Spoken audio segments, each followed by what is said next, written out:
noite. É um privilégio nós estarmos aqui juntos novamente, né? É um presente que Deus está nos dando de poder estarmos aqui para ouvir a palavra de Deus. E quando nós ouvimos a palavra de Deus, nós automaticamente nos aproximamos mais do Senhor. E quem não precisa se aproximar mais de Deus, não é verdade? Quero já de antemão dizer a você que, por mais que você esteja vivendo um momento conturbado na sua vida, um momento confuso, onde que para você acha que você já errou muito, você já falhou muito, você já foi muito longe, que Deus não quer mais nada com você, não é verdade. Creia que essa palavra que você vai ouvir agora, ela é para a tua vida também. Aliás, não só para um, não só para outro, não. Ela é para todos que estão ouvindo, a começar de mim. Eu já meditei nessa palavra, já li essa palavra, mas eu tenho certeza que comigo eu vou ser a primeira também a ser mais abençoada ainda através dessa palavra. Amém? Eu coloquei um título nesta hora, para esta meditação de hoje, que se chama Você Não é Órfão. Não sei se você me assiste, me ouve, de manhã, de tarde, de noite, não importa. O importante é que você não deixe que nada tire a sua atenção dessa palavra que você vai ouvir. Eu tenho certeza que ela vai resgatar o teu coração, vai resgatar o teu emocional, vai te resgatar, te restaurar, abrir o teu entendimento. Porque enquanto você não entende, ela não faz nada na sua vida. Não adianta saber da boca para fora, você precisa ter uma experiência com Deus, você precisa ter uma vida com Deus, e às vezes tem pessoas, pasmem vocês, que não têm uma experiência com Deus, embora dizem que conhecem a Deus, porque não param. É verdade, não param e prestam atenção na palavra, vivem se distraindo, vivem com a mente em outro lugar, então não tem como ela entender, como uma escola, como que você vai frequentar a aula de uma disciplina se você não para, não vai ler o livro, não vai entender a lição, a explicação do professor? Você não entendeu nada, você só ouviu por não ser deficiente auditivo. Então tome cuidado, preste atenção, porque às vezes a gente se perde em pequenas coisas. Amém? Mais uma vez repetindo, o título é Você Não é Órfão. Eu vou tratar aqui de um tema que com certeza implica a minha vida e implica toda a humanidade. Todo mundo precisa disso daqui. Todos precisam. Estamos vendo e vivendo em uma humanidade que vive crise de identidade. Que vive uma densa e profunda crise de identidade. Por quê, pastora? Porque não tem a validação de um pai. Exatamente, pela ausência da validação de um pai, ela vive essa crise terrível de identidade, qualquer idade, seja na infância, seja na adolescência, na pré-adolescência, na juventude, na fase adulta, não importa. Essa pessoa, por ela não ter a validação de um pai, ela não tem essa experiência aqui dentro de saber, conhecer e ter a experiência de que ela tem um pai. E nós precisamos disso. Todos nós precisamos, não importa a idade que você tenha. E às vezes você está me ouvindo agora e você está falando, não, mas eu tenho essa experiência. Se você tem, ok, eu te respeito. Mas eu te convido a prestar atenção, porque às vezes nós achamos que temos, mas nós não temos. Eu vou ler de novo. Estamos vivendo em uma sociedade que sofre de crise de identidade, por não ter a validação de um pai, não ter essa experiência. E eu vou ler 2 textos em Salmos. Um está em Salmos 16, verso 5. Preste bem atenção, que diz assim: Tu, ó Senhor Deus, és tudo que eu tenho. O meu futuro está nas tuas mãos. Tu diriges a minha vida. Tem tradução que diz alicerce que sustenta a minha vida. O outro salmo está em Salmos 73, verso 25, que diz assim: Quem mais tenho no céu? Quem mais tenho no céu senão o Senhor? É uma pergunta. E aqui na terra, o que mais eu desejo é a tua presença. Pastora, por que você leu esses 2 textos em Salmos? Pelo seguinte, são 2 textos que refletem o quê? A importância de Deus na minha vida e na sua vida. Claro que tem inúmeros textos, mas eu peguei esses 2 aqui porque eles são muito bem simples de entender, e dá para você entender que o salmista aqui ele diz: Tu, ó Senhor Deus, Tu és tudo que eu tenho. Às vezes tem pessoas que me veem agora, que tudo que ela tem é um bom salário, tudo que ela tem é uma boa família, tudo que ela tem é um bom carro, uma boa casa, uma boa saúde. Ok, tudo isso é bom, é válido, é de Deus, nada contra. Mas o salmista aqui ele diz: Tu, ó Senhor, és tudo que eu tenho. Tudo que eu tenho, tudo que você tem, é exatamente o que o salmista tinha, o Senhor. Sabe por quê? Porque só Ele te completa, só Ele te preenche. São coisas boas, mas são bênçãos de Deus. Nenhuma bênção de Deus pode se equiparar, tem a capacidade, tem o poder de substituir a presença de Deus na nossa vida. O salmista, ele sabia, ele tinha essa experiência. Lembra que eu falei? Falta de experiência de um pai. Ele sabia: tudo que eu tenho é o Senhor, o meu futuro está nas tuas mãos, tu diriges a minha vida. Ele sabia: o Senhor é o meu hoje, o Senhor foi o meu ontem, o Senhor é o meu amanhã, o Senhor é tudo que eu tenho. Ou seja, eu não consigo viver o hoje, eu não consigo viver o amanhã, o meu futuro, sem o Senhor, porque o Senhor é tudo que eu tenho. E no Salmo 7,3, nós lemos o quê? Quem mais tenho no céu, ó Senhor? E aqui na terra o que eu mais desejo é a tua presença. Quem no céu eu tenho mais além de ti? Então você entende, se resume que o nosso Deus é o nosso tudo. Que em Deus eu tenho tudo o que eu preciso. Que no Senhor eu me completo, no Senhor eu me preencho. No Senhor eu me encontro. Por que eu estou dando essa introdução? Por que eu estou dando essas 2 palavras como introdução dessa mensagem? Num título que leva Você Não É Órfão, porque o salmista está dizendo para mim e para você: o Senhor é tudo que eu tenho. E eu quero dizer para você, João, Maria, Pedro, Teresa, não sei quem me ouve, quem me vê agora. Eu quero dizer, o Senhor é tudo que você tem. Eu estou aqui falando com pessoas que têm condições financeiras muito boas, muito altas, como também posso estar falando com outro extremo, de pessoas que sofrem de uma necessidade financeira, material, uma escassez muito grande. E eu quero dizer tanto para um como para outro: o Senhor é tudo que você tem. Diga comigo: o Senhor é tudo que eu tenho. Diga aí, eu faço um desafio a você, como o salmista disse. E eu quero dizer para você: a plenitude do Evangelho não está em Ele te dar tudo o que você quer, mas está em Ele ser tudo o que você precisa. Amém?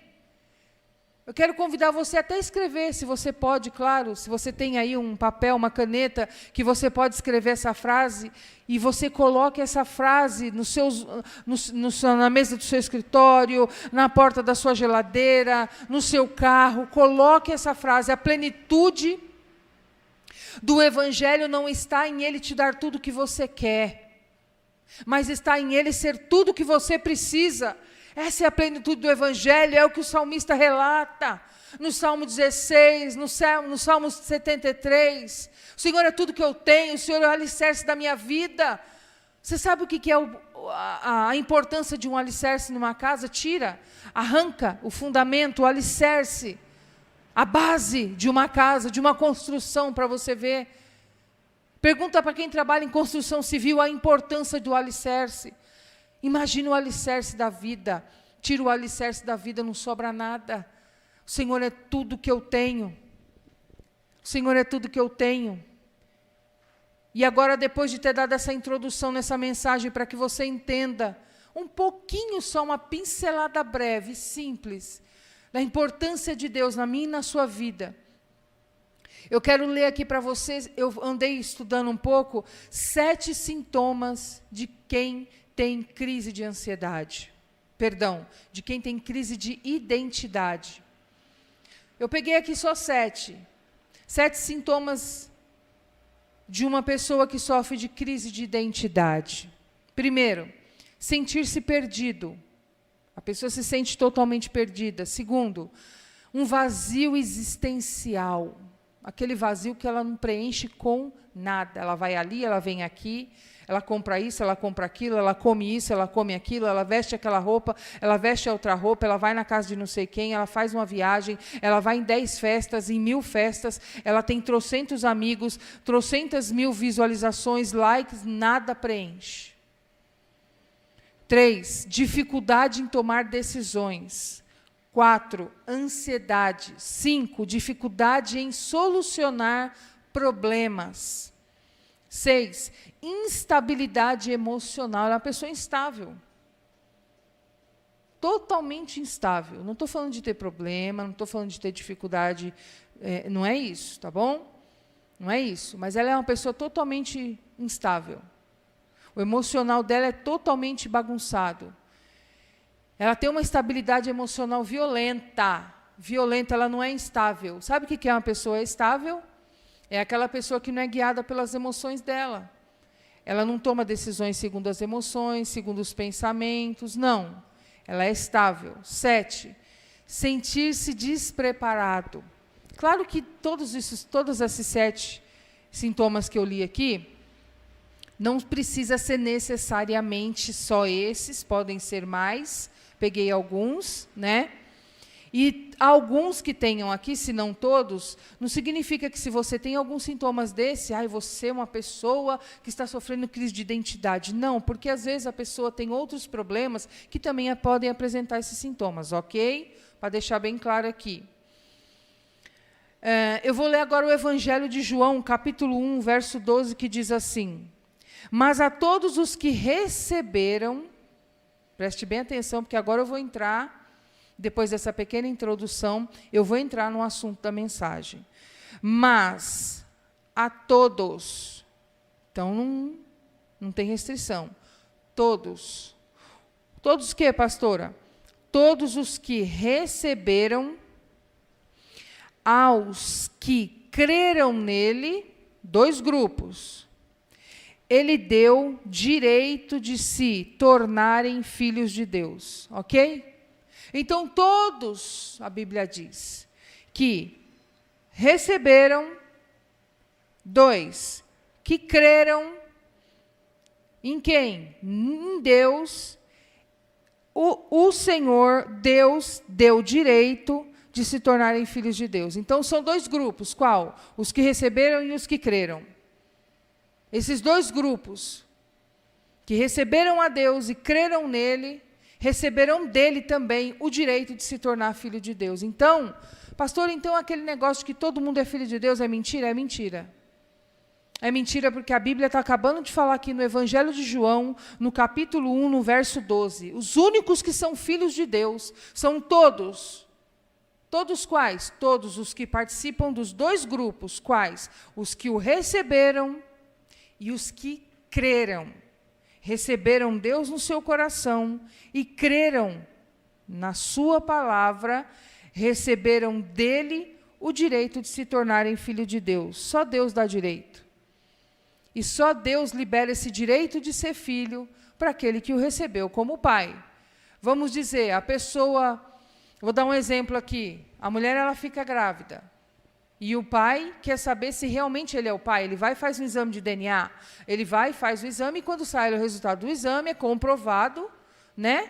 É comprovado realmente, biologicamente, que ele é filho, que ele é pai daquela criança e aquela criança é filho dele.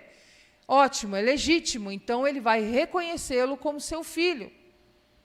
Certo? Quando nos reconhecemos como filho de Deus, quando o reconhecemos como nosso Pai. Então, quem crê em Deus e quem recebe o Senhor na sua vida, está reconhecendo Ele como Pai. Nessa hora, Ele dá direito dessa pessoa se tornar filho dele. Ok? Eu acredito que deu para entender aqui. Não posso me prolongar muito aqui nessa parte. Então, entenda isso, nós não precisamos ter dúvidas sobre a nossa identidade de filhos de Deus. Se temos a Jesus como Senhor e Salvador da nossa vida. Tá? Somos feitos filhos de Deus. Então, se você fala, pastor, eu nunca entreguei a minha vida a Jesus, eu nunca entreguei a minha vida a Deus, então você precisa fazer isso. No final dessa mensagem, nós vamos fazer essa oração. Você precisa, porque você ainda não se tornou filho de Deus, mas Ele está te chamando hoje, colocou você diante desta imagem, dessa transmissão, para que você aprenda esta palavra, porque Ele quer também ser o teu Pai. Amém? Então aqui diz, eu vou ler agora a carta de Paulo aos Gálatas. Paulo, ele tem um conceito que ele fala sobre adoção, né? Gálatas, no capítulo 4, do verso 4 ao 5, a palavra de Deus diz assim: mas quando chegou o tempo certo, o tempo determinado por Deus, Ele enviou o seu filho, nascido de mãe humana, e viveu debaixo da lei, para que libertasse-nos da lei que nós estávamos. Então, ele diz aqui, para comprar a nossa liberdade, porque nós éramos o quê? Escravos da lei, a fim de que ele nos pudesse adotar como seus próprios filhos. Eu vou ler de novo. Vamos lá. Gálatas capítulo 4, do 4 ao 5, tá bom? Mas quando chegou o tempo certo e determinado por Deus, Ele enviou o seu filho nascido de mãe humana e viveu debaixo da lei, para comprar a liberdade para nós que éramos escravos também da lei, a fim de que Ele nos pudesse adotar como seus próprios filhos. Então, Deus, no tempo certo, porque o tempo de Deus é o mais certo, Ele envia Jesus, através de Maria, mãe humana, envia Jesus para viver debaixo da lei, para nos resgatar também, debaixo da lei onde nós estávamos, para que através do Filho dele, Jesus, nós pudéssemos se tornar filhos de Deus. Lembra que desde o início da mensagem eu estou falando sobre a paternidade, sobre pai. Então agora eu fundamentei a palavra, coloquei para você aqui, que Ele é tudo que nós temos, e agora eu estou mostrando para você como se tornar um filho de Deus. Você que não é um filho de Deus, como você pode? Qual o caminho de você poder também se tornar filho de Deus? E Ele assim, você poder dizer que Deus é seu Pai. Porque tem muita gente por aí falando que Deus é o Pai, Deus é meu Pai, Deus é meu Pai. As pessoas muitas vezes falam sem conhecer, sem entender as Escrituras, falam da boca para fora, mas o Pai não é coisa nenhuma, porque ela nem obedece o Pai. Ela nem ouve a palavra do Pai, ela nem vai na casa do Pai. Que pai é esse? Você tem o seu pai. Você tem que reconhecer o seu pai. Você tem que validar a paternidade dele. Não adianta falar, eu tenho um pai, você... Que atenção que você dá para o seu pai? Quem é o seu pai para você? É a mesma coisa. Então, aqui, nós lemos o verso 4 e o verso 5 do capítulo 4 de Gálatas. Paulo usa o termo de adoção de filhos para descrever o nosso relacionamento de crente com Deus. Lá na época dos romanos, no mundo romano, a adoção era um processo legal, através do qual uma pessoa, às vezes um escravo ou uma criança que não tinha família, recebia todos os direitos e privilégios de um filho natural, como, por exemplo, incluir uma nova identidade, uma nova família, direitos de herança de um filho legítimo. Nós que já temos a Jesus na nossa vida, que já entregamos a nossa vida ao Senhor Jesus e servimos ao nosso Deus, lembra João 1,12? Aqueles que me receberam e aqueles que creram em Deus, Então, esses que eu estou te falando, os crentes em Jesus, nós somos filhos por adoção. Nós somos adotados por Ele. Paulo falava em uma cultura de Roma. Então, ele falava de filho legítimo e filho adotado, filho por adoção. E eu quero ler agora em Gálatas 4:6, que a palavra de Deus nos diz assim: e porque vocês são filhos, Deus enviou o Espírito de seu Filho aos corações de vocês, que clama, Abba, Pai. Abba, Pai é um termo de relacionamento íntimo e confiança. Então, não é qualquer um que fala Abba, Pai. É quem sabe o Pai que tem. E esse termo Abba, Pai, ele é um termo hebraico, aramaico. Abba, Pai. É um termo que transmite um senso de conexão pessoal e profunda, de intimidade. Amém? Como o termo papai. Quando você ouve alguém chamar o seu pai, pode ser até um adulto já, um filho maduro, chamar o seu pai de papai, não parece ser tão profundo, tão íntimo. Não parece ser algo assim tão pessoal, tão deles. Isso indica o relacionamento familiar bem próximo que os crentes agora têm com o Abba Pai. Aleluia! Ele é o nosso Abba Pai.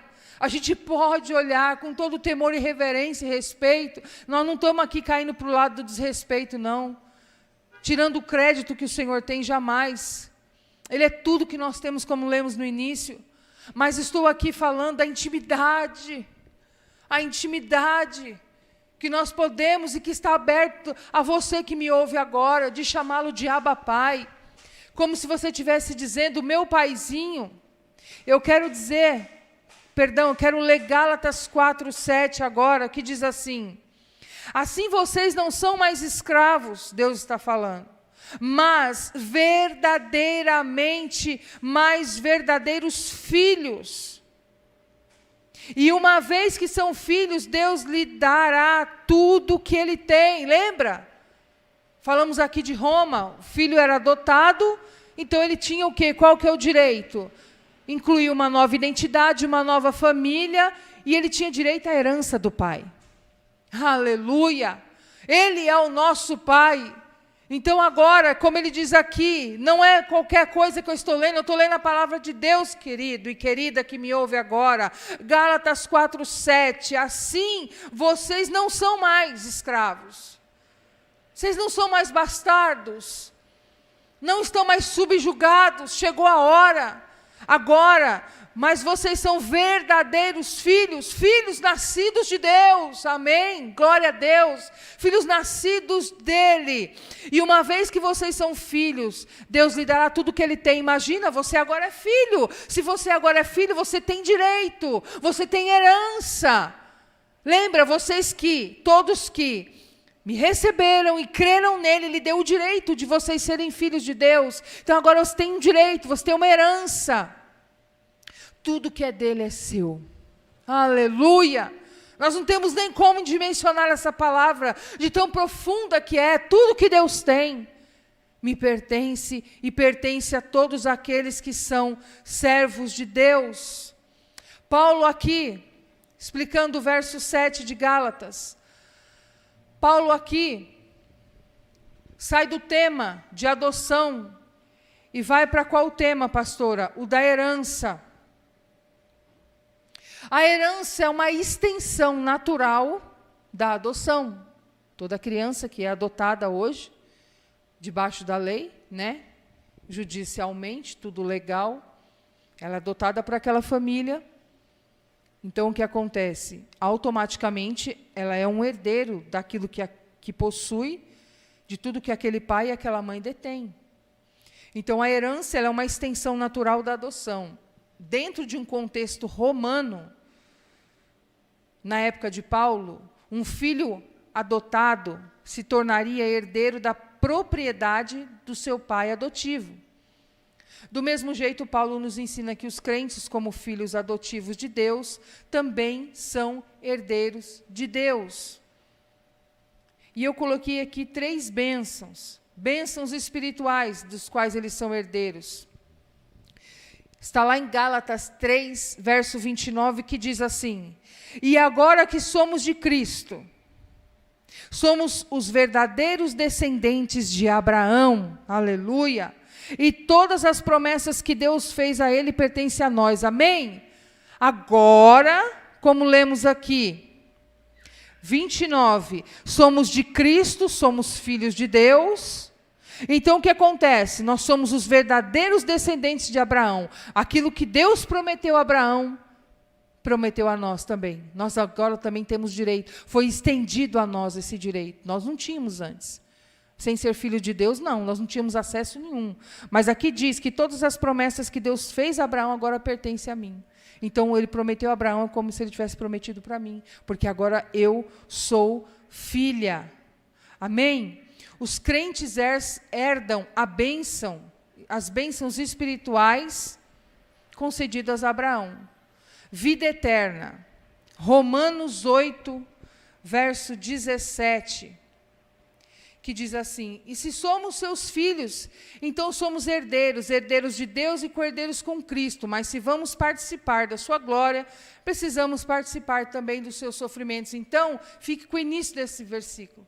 Somos herdeiros do Senhor e co-herdeiros com Cristo, que também é o seu primeiro filho. Amém? Somos co-herdeiros com Ele. A última herança para os crentes é a vida eterna.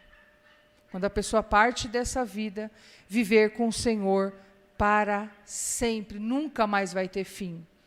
E terceira bênção, a primeira foi bênçãos espirituais, a segunda a vida eterna, e a terceira é reino de Deus. Gálatas 5, 21, que diz assim,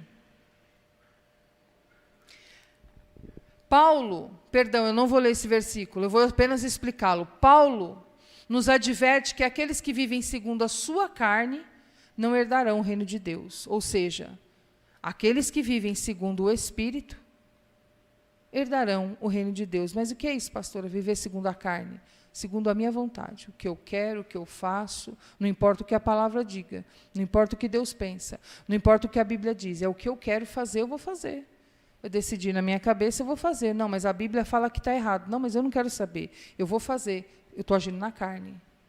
Isso é em todas as áreas da sua vida. Você tem um cérebro, você tem um raciocínio, você é inteligente.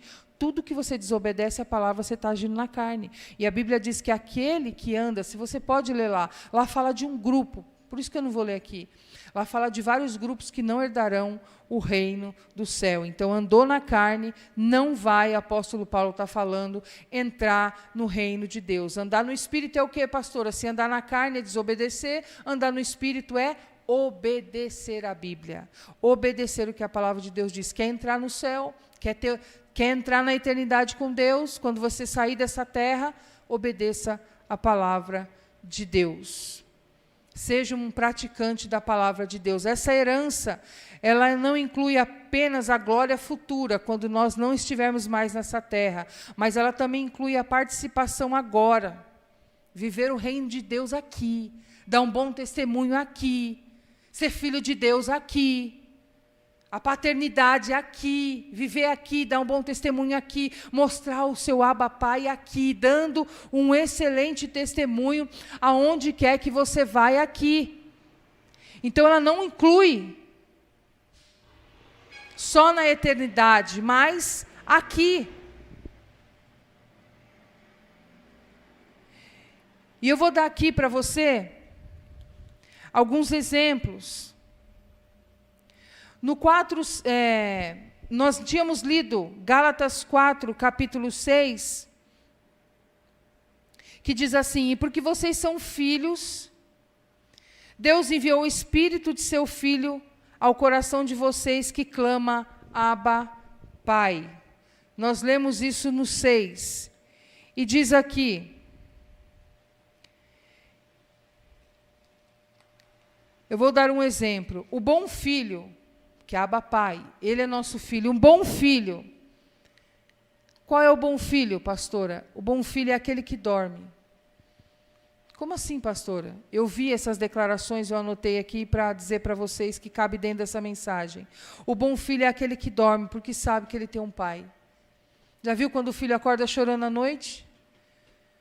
A criança acorda chorando assustada, teve um pesadelo, alguma coisa atrapalhou, interferiu no sono, e ela começa a chorar assustada, apavorada. Aí chega o pai abraça, o pai dá um beijo, o pai dá um cheiro, o pai ora, o pai abraça. No que aquela criança sente a presença do pai, às vezes a criança ainda está meio sonolenta com os olhos fechados, mas a criança, ela sente a presença do pai. Então ela dorme, ela descansa, ela confia, é segurança. É segurança para aquela criança. E eu estou aqui fazendo uma analogia, é claro, porque nós estamos falando do nosso Abba, do nosso pai, né? Nós somos adultos, mas isso vale não só para os adultos, é para qualquer idade que esteja aqui me ouvindo. Deus também quer ser seu pai, o pai da criança, o pai do jovem, o pai do adolescente. Então o bom filho é aquele que dorme, porque sabe que tem um pai. Dormir. Você pode estar passando uma luta, uma dificuldade, e isso está te assolando, está roubando o teu sono, está roubando a sua paz, está roubando a sua alegria. Mas o que acontece? Aquele que sabe que tem um pai, ele dorme. Mas aqui dormir, que diz aqui, está querendo dizer, ele descansa. Ele descansa de verdade. Ele pode confiar. Eu vi uma vez um pastor, ele estava dizendo assim da sua filha. Ele disse que a sua filha, ela ouviu, os seus pais ali conversando, o pastor e a sua esposa, eles estavam querendo economizar um dinheiro por alguma necessidade. E um virou para o outro e falou, olha, vamos fazer assim, a gente vai cortar as nossas saídas. Não vamos sair muito mais não, vamos guardar um dinheiro e nós vamos cortar a nossa saída. E aquela criança escutando, o filho. E aquela criança chegou e falou assim para ele, pai, não precisa cortar as nossas saídas não, pega a minha poupança, usa a minha poupança. Por que você está falando isso, pastora? Porque o bom filho é aquele que sabe que tem um pai, ele dorme, ele descansa, ele confia, ele não preocupa. Ele sabe que Deus já trouxe a solução para aquele problema, antes mesmo daquele problema aparecer na nossa vida. E aquela criança, ela vê o pai ali com uma dificuldade, falando com a sua mãe, e ela tenta ajudar com a poupança dela. E sabe qual que é? Esse é o meu mal e o seu mal, muitas vezes, porque a gente, com a nossa ansiedade, a gente quer ajudar Deus a fazer. A gente quer ajudar Deus a fazer também. Espera aí, Deus, eu vou fazer isso, eu vou fazer aquilo, eu vou dar uma ajudinha para o Senhor. Deus não precisa de ajuda. Deus não precisa nem da minha ajuda e nem da sua ajuda. Aquela criança, ela queria ajudar o pai com a poupança dela. Não sei o que você está passando, mas entenda, antes de você passar esse problema, Deus já sabia que ele ia chegar na sua vida, e ele já providenciou um socorro, ele já providenciou a resposta, ele já tem a porta, ele já tem a resposta para essa situação, e ele não precisa da sua ajuda. E se for uma situação que tem a tua parte de cooperação, pode ter certeza, a tua parte de cooperação espiritual, a tua parte de cooperação humana, ele vai te capacitar para a tua parte também, mas acima da tua parte, creia que o impossível o Senhor já está preparando para a tua vida. Amém? Glória a Deus por isso.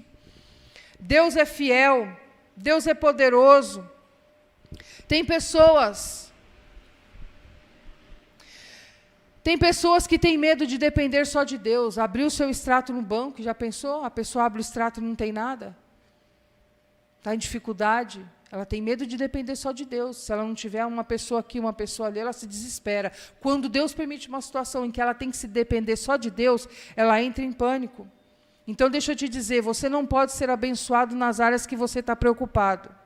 De novo, você não pode ser abençoado nas áreas que você está preocupado. Você só pode ser abençoado nas áreas que você está descansado, que você está dormindo, sabendo que você tem um Abba Pai. Sabendo que você tem um pai que cuida de você. Você diz, eu não me preocupo. Ah, pastora, mas isso aí não existe. Nós somos carne. Sim, nós somos carne. Nós erramos, nós nos preocupamos. E como a gente se preocupa? É do homem, é do ser humano. A gente logo quer se preocupar. Mas nós temos que não nos esquecer que nós temos um pai. E não ser como aquela criança, pai, está aqui minha mesada, está aqui minha poupança, querendo ajudar Deus a fazer. Não, eu não me preocupo com o amanhã, porque Ele também já está no amanhã. O Abba Pai é o meu ontem, o meu hoje e o meu amanhã. Lembra o que o salmista disse? Você tem um pai. Mas quem não sabe que tem um pai, aí as atitudes dela se baseiam na busca e não no relacionamento. Sabe aquelas pessoas que está de galho em galho, galho em galho, galho em galho, galho em galho. Uma hora está aqui, uma hora está ali, uma hora está ali, uma hora está na igreja X, Y, Z, e vai, e vai. Eu não estou aqui julgando e nem pré-julgando quem troca de ministério, que sai por uma direção clara do Espírito Santo. Não é isso. Não bagunce as coisas, não ponha palavras na minha boca. Mas eu estou falando daquela pessoa que não sabe que tem um pai. Então o relacionamento dela com o pai, o contato dela com o pai, que ela pensa que tem, mas não sabe que não tem. Ela se baseia na relação de busca e não de relacionamento. Então, ela fica aqui, ela fica ali, ela fica ali, ela fica ali, ela fica ali, em lugar nenhum para ela está bom. Ou então aquela pessoa que quer muito ser reconhecida no trabalho, aí a pessoa busca aquele reconhecimento de todo jeito e de toda forma, mas no fundo, o que a pessoa está buscando é ouvir aquela voz, no fundo do Espírito, dizendo, você, meu filho amado. A voz de Deus Todo-Poderoso. Aí aquela moça também que não sabe da clareza de que ela tem um pai que a ama, o valor dela, a identidade dela, bem decidida, que ela tem um pai que ela ama, e ela vai depositar aquela carência em cima de um namorado, em cima de um marido, que nunca vai suprir aquela expectativa que ela tem. Nunca. Entenda isso. Um dia um pastor, ele disse num testemunho, que ele estava fazendo o seu devocional, e Deus mandou ele parar aquele devocional e ir no quarto da filha, do lado, e perguntar para a filha, qual era o maior sonho dela. E ele foi e perguntou, minha filha, qual é o seu maior sonho? E ela disse, papai, o meu maior sonho é ter uma caixa de massinha. Ela estava brincando com as massinhas dela. E ele foi e voltou para o seu devocional, e o Espírito Santo falou para aquele pastor, você perguntou para ela? Ele disse sim. E ela disse o quê? Ela disse que o sonho dela, o maior sonho dela é ter uma caixa de massinha. E o Espírito Santo disse, tá, mas qual é o seu sonho para ela, você como pai dela? Ele disse, eu quero que ela cresça, eu quero que ela seja mãe, que ela tenha uma família, que ela tenha seus filhos, que ela toque nações através, que o Senhor toque nações através da vida dela. E aquele pai começou a falar. Aquele pastor começou a falar dos sonhos que ele tinha para ela, mas para ela o maior sonho era a caixa de massinha, e o Espírito Santo na hora disse, é isso mesmo, assim sou eu com você, eu sei os sonhos que tenho para você, eu sei os pensamentos que eu tenho para você, o seu sonho é uma caixa de massinha perto daquilo que eu tenho para a sua vida, amém? E eu estou usando o exemplo desse pastor para falar o seu coração agora, no meu coração e no seu coração que me ouve. Às vezes o seu maior sonho para você é tão grande, mas para Deus ele é uma caixa de massinha, porque o que ele tem para você é infinitamente maior, infinitamente mais extenso, infinitamente além do que você pode pedir, pensar, imaginar, porque ele é seu Abba Pai, ele é um pai que tem muito mais de uma caixa de massinha para você. Aleluia, abra o seu coração, descanse no seu pai, descanse nos braços do seu pai, entenda, o pai é aquele que te pega no colo, que te carrega no colo, que está sempre ao seu lado, que não te abandona. O nosso Deus é grande. Às vezes a palavra de Deus diz que Deus chama cada estrela pelo nome, e a gente olha assim a olho nu, não sei onde você mora, mas às vezes devido à poluição a gente não consegue enxergar todas as estrelas.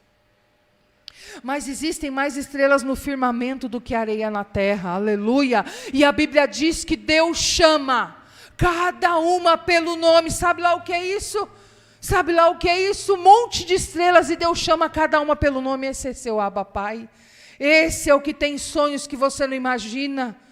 E os seus sonhos você acha que é grande, mas não passam de uma caixa de massinha. Ele tem infinitamente mais. Caminhando agora para o final, diga para ele, Deus está mandando dizer para você, ele, ela, você que me ouve, Você que me vê agora, você que ouve essa palavra e ouve essa transmissão, ela não chegou em você à toa, mesmo você que assiste toda vez que é transmitido, entenda que há um propósito de Deus. Deus está mandando dizer para você, acredite que você tem um pai. Acredite que você tem um pai, você não é órfão. Não, mas eu não sou órfão, pastora. O meu pai é biológico, é vivo. Não é sobre isso que eu estou falando. Eu estou falando sobre aquele que chama cada estrela pelo seu nome. Aleluia! O teu pai não te abandona. As pessoas podem te deixar, te abandonar, te desamparar, mas o teu pai não te abandona. Abra o seu coração e entenda e ouça. E eu faço aqui uma conclusão agora. Os ensinamentos que Deus nos traz através de Paulo sobre adoção e herança que nós lemos lá em Gálatas, oferecem uma visão, um entendimento rico e transformador do significado do que é ser um crente em Jesus. Aleluia! É maravilhoso ter o Senhor, é a melhor coisa da nossa vida. Nós temos a experiência de ter um pai. Lembra que eu disse no início? Que não tem experiência, não tem a validação disso. Glória a Deus, glória a Deus. E agora nós vamos orar sobre esta palavra. E em seguida já vou estar orando por vidas e pessoas que estão precisando da nossa oração. Quero convidar você, feche os seus olhos, para que você não se distraia com nada. Pai, em nome de Jesus, nós te amamos, nós te adoramos. Tu és o nosso paizinho, Tu és o nosso Abba, Pai. Tu és aquele, Pai, que tudo pode. Tu és aquele que nos segura nas Tuas mãos. Tu és aquele que nos abraça. Tu és aquele que nos pega no colo. Quantas pessoas agora que me ouvem, que podem estar, meu Pai, realizadas em tantas áreas da sua vida. Em tantas áreas, Senhor. Mas o salmista diz, o Senhor é tudo que eu tenho, o meu futuro está em Tuas mãos. Quem tenho no céu além do Senhor, e aqui na terra o que eu mais desejo é a Tua presença. Isso são palavras, isso é uma expressão de quem tem a experiência do Abba Pai, a experiência de que Deus é o meu Pai, de que eu não sou mais órfão, eu fui requerida, eu fui adotada pelo Senhor e agora eu tenho direito a tudo aquilo que o meu Pai tem, inclusive o seu amor, inclusive o seu perdão, inclusive o seu cuidado, inclusive a sua proteção.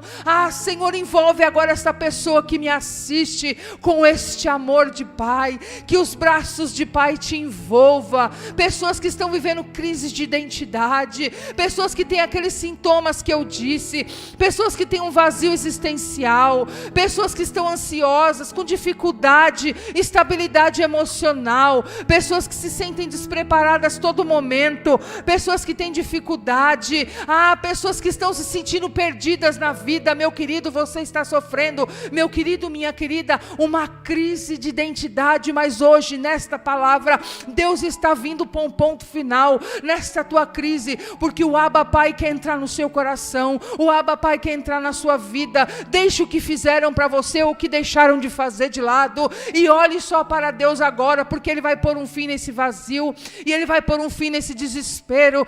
Em nome de Jesus, que saia toda a perturbação da sua vida, e que você receba o amor desse Pai. Você diz, eu tenho sonhos, mas para Deus esses sonhos são caixa de massinha, porque o que Ele tem é infinitamente maior. Eu sei os planos que tenho para vós, planos de paz, não de mal, de dar um bom futuro. Querido, em nome de Jesus, minha querida, você que diz, eu não tenho Deus como um pai, eu nunca entreguei minha vida a Ele, essa é a oportunidade que eu citei no início da mensagem, chegou a sua hora. Jesus veio para revelar o Pai, para mostrar o Pai, o Abba Pai, para dizer, eu sou o caminho para te levar até Ele. Então que você que nunca entregou a vida a Jesus, nunca fez essa oração, faça agora comigo, repita essa oração comigo, diga seu nome, você diga seu nome, entrego a minha vida nas Tuas mãos, Senhor, me recebe, Senhor, em Teus braços.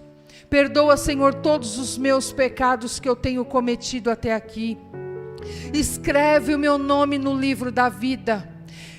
Eu Diga seu nome. Eu te recebo, Senhor, como meu único e suficiente Salvador Jesus Cristo. E me recebe em teus braços. E me aceita como teu filho. E você é meu, e o Senhor é meu Abba Pai. Em nome de Jesus, vem ser o meu Pai. Amém. Amém. Deus, nós oramos pelas vidas que precisam de oração. Continuamos orando, Pai, pela vida do Valdir. Continuamos orando, Senhor, pela vida da irmã Neide Chible. Continuamos orando, Pai, pela vida, meu Pai, da mãe da Marina.